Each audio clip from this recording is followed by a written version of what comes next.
Keça Kurd a Dêrsimî û werzîşvana kickboksê di şampiyoniya cîhanî ya kickboksê ya di navbera 17 û 25 mijdara 2023 de li bajarê Lîzbonê yê Portekîzê hat sazkirin, di fînalê de li hember rikebera xwe ya İsraîlî bi ser ket û bû yekemîna cîhanê.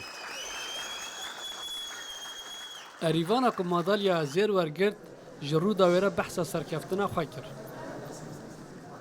Kickboks dünya şampiyonu oldum. 70 ülkenin katıldığı... Ez bûm şampiyona cîhaniya kickboksê. Ez di şampiyoniya ku heftî welat beşdar bûn, bûme yekemîn. Ez gelek şanaz û bextewerim.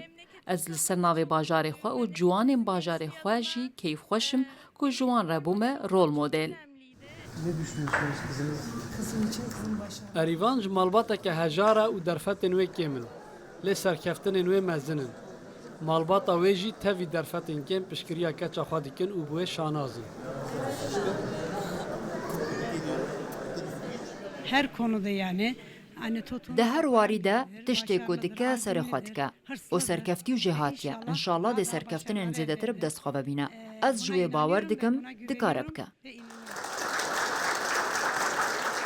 Li Dêrsimê ji siyasetmedaran heta mirovên asayî, hemû kes bi serkeftina Erîvanê serbilind e. Hoş bulduk.